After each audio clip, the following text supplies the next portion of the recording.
All right, this evening I'm going to be presenting just short and sweet about kids and stewardship, because kids are stewards too. So a little bit about me. I'm Jo Mahnke. I live in Oregon, Wisconsin.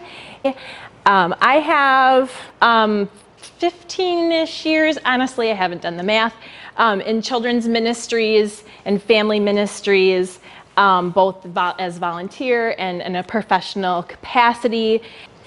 All right, so the foundation of stewardship is, and I'm sure you've talked about this all today, but I try and keep things just really simple when I'm talking to kids. So a steward is someone else that takes care, a steward is someone that takes care of someone else's belongings. And everything that we have belongs to God. And so God asks us to be faithful stewards by taking care of God's things while we are here on earth. And it can encompass lots and lots of different things, but my pro tip for this is we are going to keep it simple for tonight and just dive into one part of it, which is, ooh, it skipped it. There's supposed to be a cute little illustration there of dollar bills building up, but it didn't do it. Money. Today's focus is going to be on money. Okay, so 4 parts of when we're talking about kids and stewardship: earn, give, save, spend. And that might be a little bit out of order from how your ears are used to hearing it. I have been starting to say it differently because I try and put it in order of how we have our kids live it out. And so first they earn the money, then they give their money, then after their giving is done, they do their saving, and then they get to spend.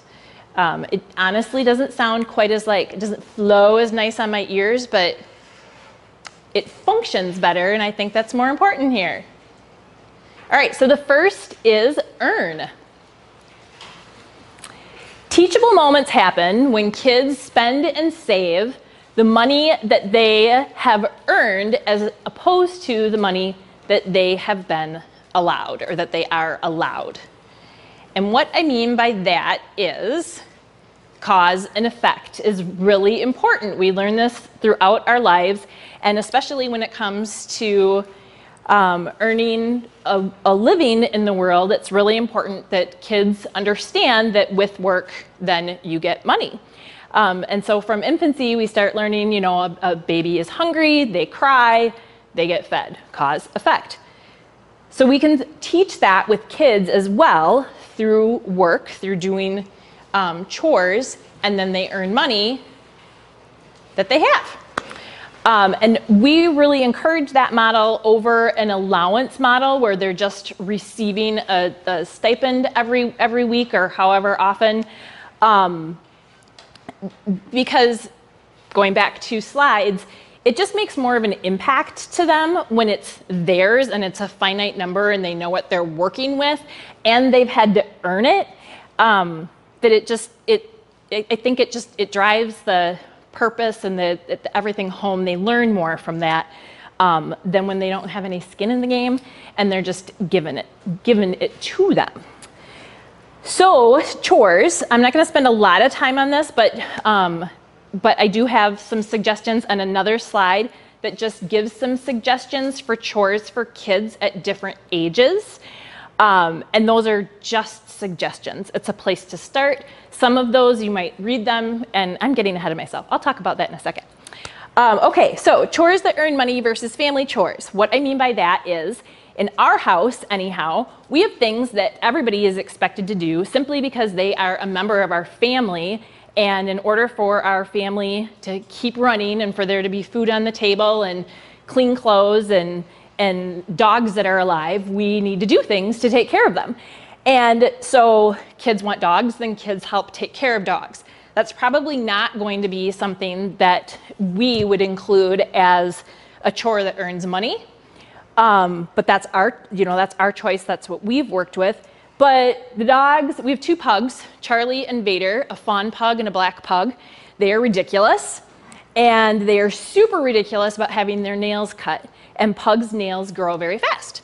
And so it's not a fun job. And that is something that our son, he's 20 now, but he has been at college for the last couple of years, but he helps Jason with, and that was one of his earned chore type things for earning money. Making bed, something you're kind of expected to do in our house. Help mom with the laundry, like sorting the laundry and getting it put away other than your own. I really appreciate having that kind of help. So you want to make sure that your chores are appropriate, and then getting paid. This was a big learning moment for me, is that your younger kids, of course, don't deal well with abstract concepts. And so it is much more exciting for them to help mom match the socks and then get their dollar for helping with that chore right away. As opposed to your kids that are getting a little bit older, they can understand delayed gratification, and they know that payday is coming and they have something to look forward to, and they can have their chore chart and things of that nature. All right, so that's that. Oh, well, that was my pro tip. Okay. Age-appropriate indoor chores. So this is where I was saying that some of these this is all subjective. It depends on your kids, it depends on your family, it depends on how you want to do this, or if you're taking this back to your church and sharing it with others. This is all, it's just a starting off point. And there's lots and lots more that could go in there. All right, number 2 is give.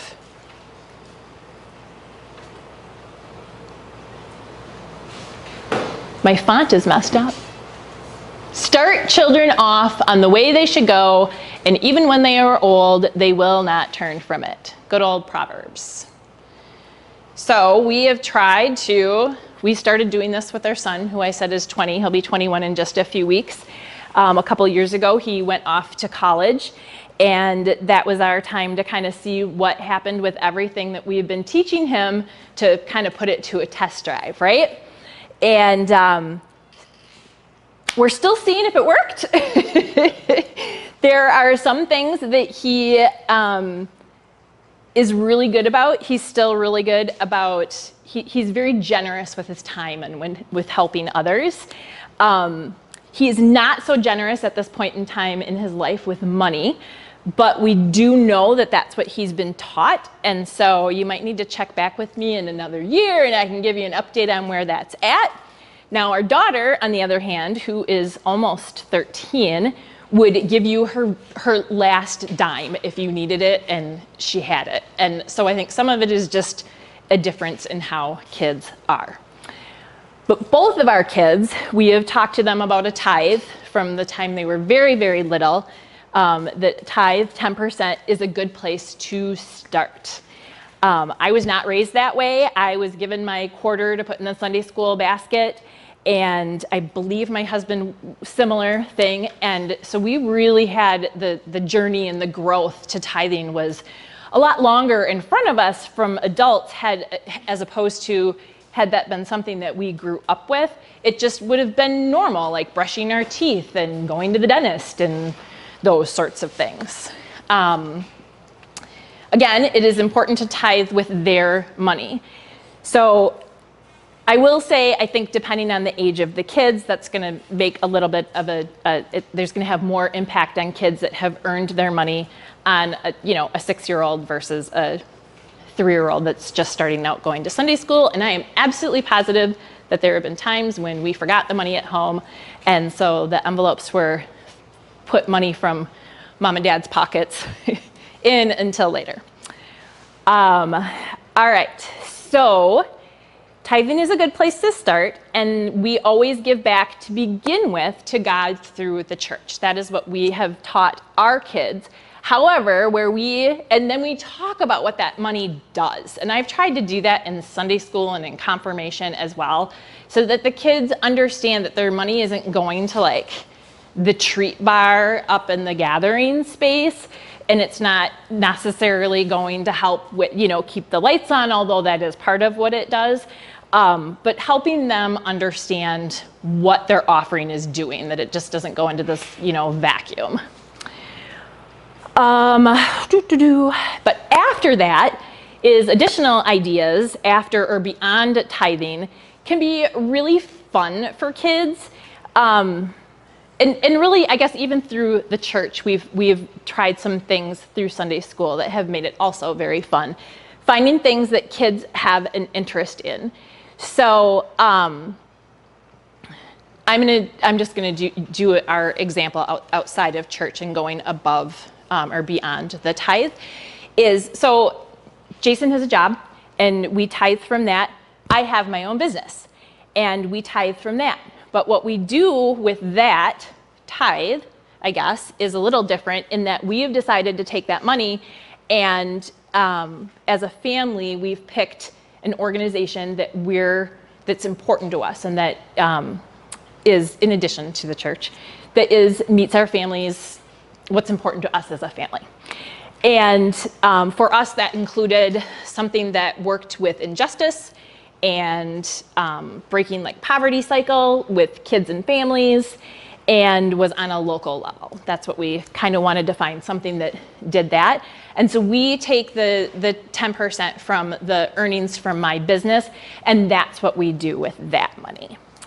For kids, you can do a similar thing where they can give some money to the church.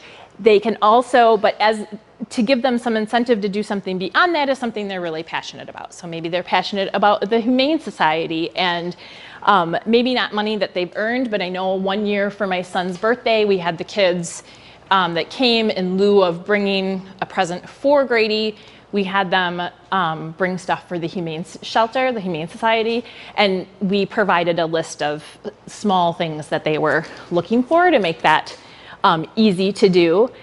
The camps, Methodist camps especially, if your kids have participated in camp here or kids at church, there is a way that they can, we have an endowment at one of our previous churches that could be contributed to help provide scholarships for kids.